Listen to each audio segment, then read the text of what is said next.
La synthèse logique est le processus par lequel on construit un circuit numérique à partir d'un modèle du comportement souhaité.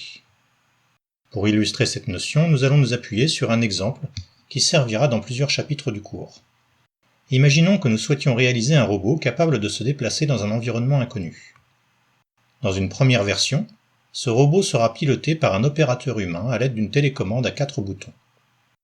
Le robot se déplacera au moyen de 2 roues actionnées par 2 moteurs. On suppose que chaque moteur ne comprend que 2 commandes, avancer ou reculer, sans possibilité de modifier la vitesse de déplacement. Le système électronique complet pourrait ressembler à ce schéma, avec à gauche un circuit de réception radio, à droite un circuit de pilotage des moteurs, et au milieu une partie commande entièrement numérique, chargée d'envoyer les bonnes commandes au moteur en fonction de l'état des boutons. Pour un système avec un nombre raisonnable d'entrées-sorties booléennes, nous pouvons tenter de représenter son comportement sous la forme d'une table de vérité. Dans un premier temps, nous identifions les situations où le robot doit rester immobile. Le premier cas est celui où aucun bouton n'est pressé. Les 7 cas suivants correspondent à des demandes contradictoires, lorsque les boutons gauche et droit sont pressés en même temps, ou lorsque les boutons avancer et reculer sont pressés en même temps. Par sécurité, les commandes des moteurs sont toutes à 0. Lorsque l'utilisateur presse un seul bouton, les commandes de déplacement sont les suivantes. Avancer tout droit, en faisant tourner les 2 moteurs vers l'avant. Reculer tout droit, en faisant tourner les 2 moteurs vers l'arrière. Tourner sur place vers la gauche, ou vers la droite, en faisant tourner les moteurs dans des sens opposés. Pour terminer, 4 combinaisons de boutons permettront au robot d'avancer ou de reculer en pivotant sur une roue. Dans chacun des cas, on commande la rotation d'un des 2 moteurs tout en laissant l'autre à l'arrêt. La table de vérité est complète.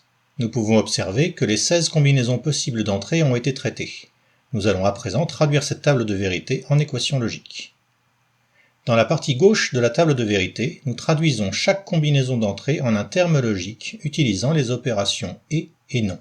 Par exemple, pour les entrées BA, BR, BG, BD, la combinaison 1, 0, 0, 0 peut se reformuler en BA égale 1, et BR égale 0, et BG égale 0, et BD égale 0, ou encore BA et non BR, et non BG, et non BD.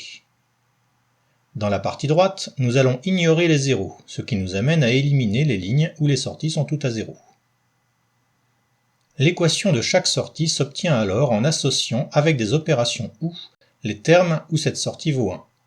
Par exemple, MGA s'écrira comme un OU logique entre 3 termes, BA et non BR et non BG et non BD, non BA et non BR et non BG et BD, BA et non BR et non BG et BD. Sans chercher à les simplifier, les équations des 4 sorties se présentent sous une forme canonique appelée somme de produits. Ici, produit désigne l'opération et, somme désigne l'opération OU. À leur tour, ces équations se traduisent sans effort en un schéma composé de portes non et OU. Cet exemple est une illustration de la notion de circuit logique combinatoire. On peut reconnaître une fonction combinatoire à plusieurs critères. Un circuit combinatoire est un circuit numérique dont on peut établir la table de vérité, c'est-à-dire que l'on peut associer à chaque combinaison d'entrée une combinaison de sortie. En pratique, on ne cherchera pas systématiquement à écrire cette table de vérité à la main. En effet, le nombre de combinaisons augmente de façon exponentielle avec le nombre d'entrées et devient rapidement hors de portée d'un être humain.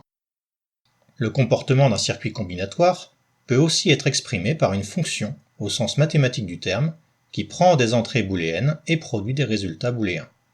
L'idée est que, même si la table de vérité ne peut pas être construite à la main, il doit être théoriquement possible de le faire. Dans la suite de ce cours, nous allons étudier des circuits qui ne peuvent pas être représentés de cette manière, les circuits séquentiels.